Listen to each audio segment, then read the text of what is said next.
राम नाम की महिमा। तो देखिए इस राम नाम की महिमा कितनी उज्जवल है और उससे कितना बड़ा उपकार हो सकता है। ऐसा करने से आधुनिक काल के सुशिक्षित मनुष्य को इस विषय में कोई संदेह नहीं रहेगा और वह इसका उपयोग करके अपना व्यवहारिक और पारमार्थिक दोनों लाभ प्राप्त कर सकेंगे। उपनिषदों में वर्णित है, जो रमन्ते योगिनो अन्ते नित्यानंदे चिदात्मनि इति राम पदे नासौ परम ब्रह्माभिधीयते।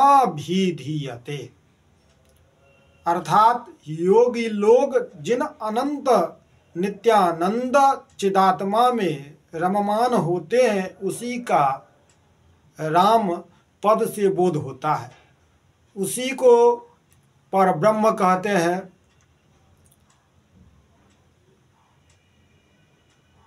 कहते हैं जो मंत्रोयम वाचको रामो वाच्य स्याद्योग एतयो फलदश्चैव सर्वेषां साधकानां न संशयः।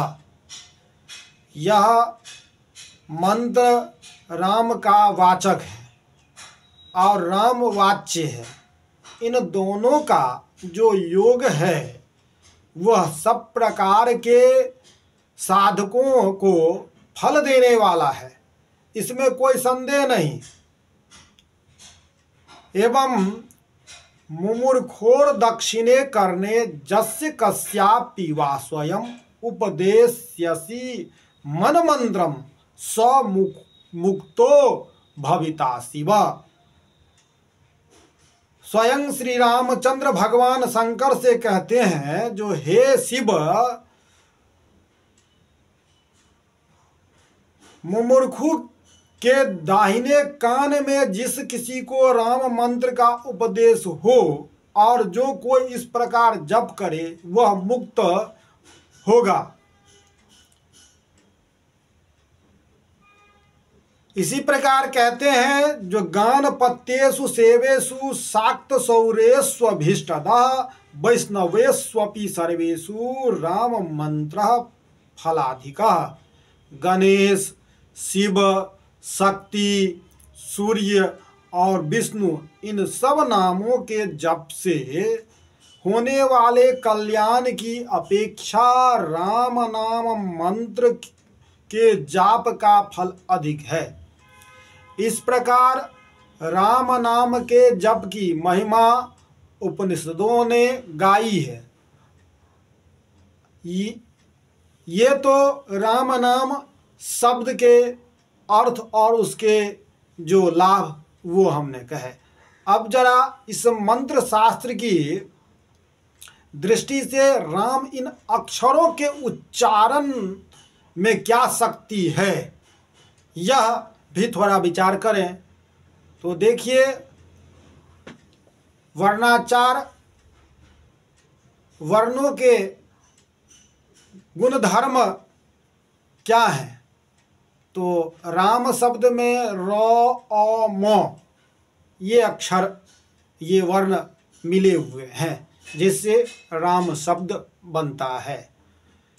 तो कहते हैं र वर्ण दाहकर विकृति कर है, अस्वर सर्वगत और आकर्षक है, म वर्ण विद्वेषी मोहन कर है।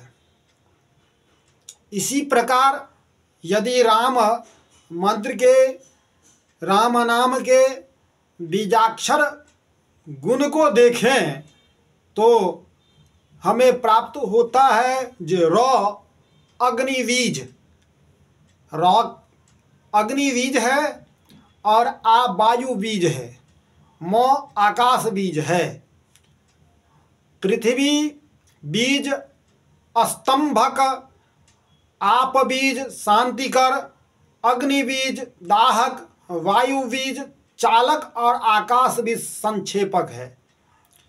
इन अक्षरों के मिश्रोच्चारण का परिणाम विकृति पंचमहाभूतों की स्थूल सृष्टि पर तदेव अपंचीकृत महापंचभूतों के सूक्ष्म स्वरूप पर भी घटित होता है।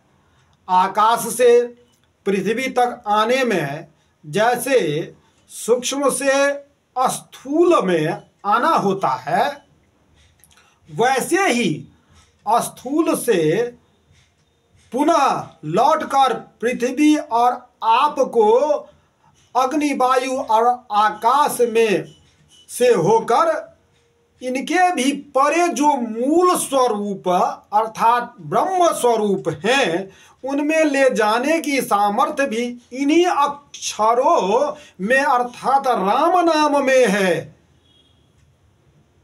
देखिए, राम नाम की इस अद्भुत सामर्थ्य का रहस्य भी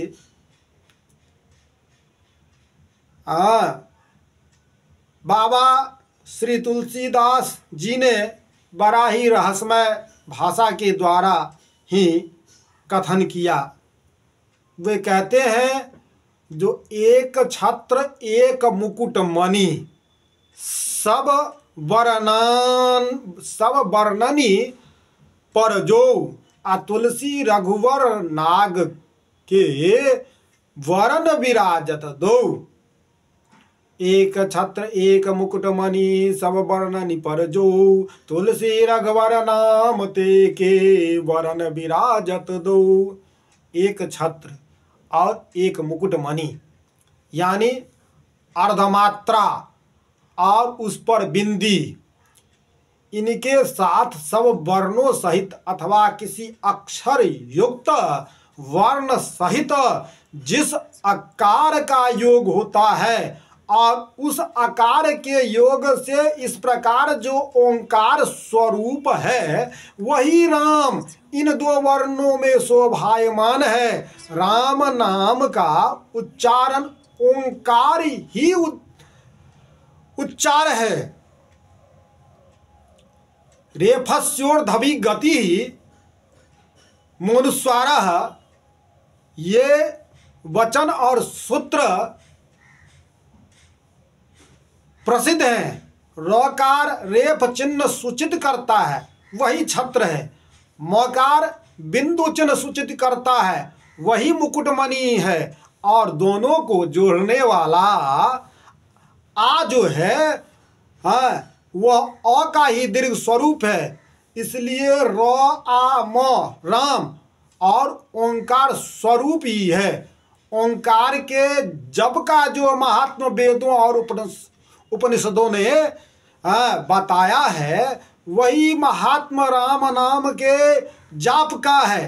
राम नाम के जाप का स्वयं अनुभव प्रातः करके तुलसीदास जी ने इसकी अनेक महिमा मंडित की है। तो ये राम नाम की महिमा का वर्णन है। अब इस राम नाम में हम यह देखें कि मुख से निकलने वाले शब्द या ध्वनि का परिणाम क्या होता है, या यूं कहे राम नाम के जप करने से क्या लाभ होता है, उच्चारण करने से क्या लाभ होता है। तो देखिए, हम जो कुछ भी उच्चारण करते हैं तो उसके द्वारा एक शब्द ध्वनि हमारे मुख से निकलती है। तो उस ध्वनि के या ध्वनि का परिणाम क्या होता है। तो ध्वनि से कंपन होता है। यह कंपन स्पष्ट या अस्पष्ट, धीमा या तेज, ह्रस्व दीर्घ जैसा हो, वैसा वह वातावरण में आंदोलन उत्पन्न करके फैलने लगेगा। इस आंदोलन से वातावरण में कंपन के द्वारा वर्तुलाकार रूप उत्पन्न होते हैं। फिर इन वर्तुलाकार के मिलन से विशिष्ट आकृतियां बनती है। कंपन के उस वायुमंडल में जो सूक्ष्म और स्थूल द्रव्य हैं, उन पर उन आकृतियों का परिणाम होता है। इस प्रकार सूक्ष्म रूप से होने वाला यह जो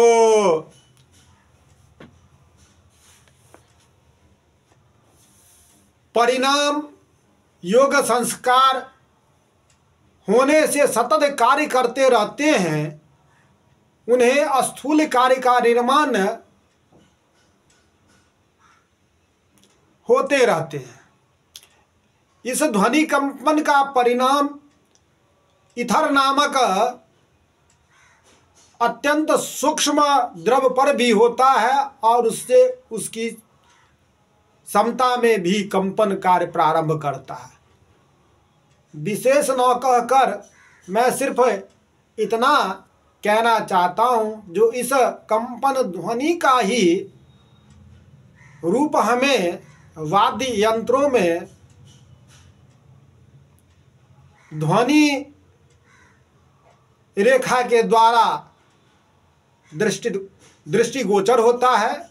इस विज्ञान के आधार से ही वाद्य यंत्रों में जो आरे तिरछे ध्वनि के कंपन की जो रेखाएं ऊपर नीचे होती रहती हैं, जो हम देखते हैं, वह इसी विज्ञान के द्वारा है।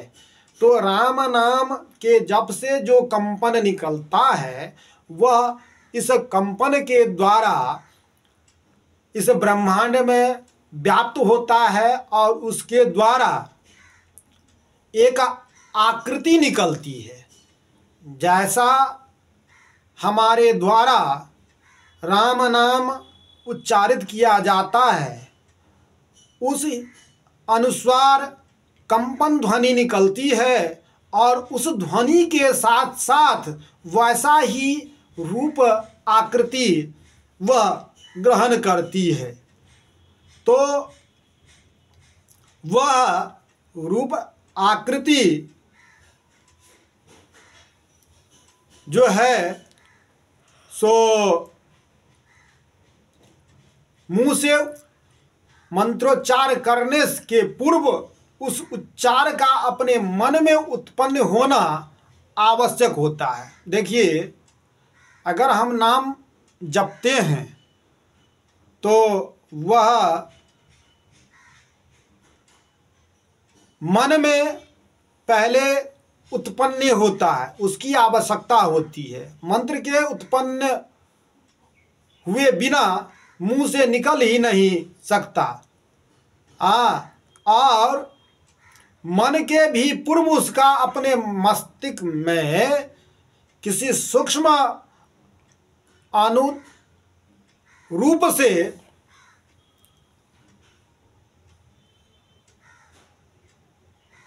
वह उत्पन्न होता है, तब वह मुख के द्वारा बाहर निकलता है। तो जब वह मुख से बाहर निकलता है तो हमारे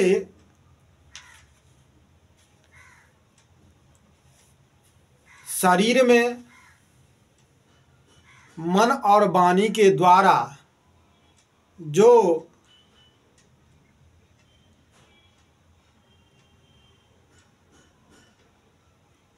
भगवताकार वृत्ति व्याप्त होती है, उस वृत्ति के प्रभाव से और इस प्रकार वेद और उपनिषद के वचनों से अनुभवी संतों की वाणी से, मंत्र शास्त्र से, शरीर शास्त्र और मनोविज्ञान से तथा ध्वनि शास्त्र से श्री राम नाम के जप की अपार महिमा सिद्ध होती है। और इसलिए राम नाम के दीवाने आज भारत में ही नहीं अपितु पूरे विश्व में व्याप्त हैं और उनका नाम लेते हैं।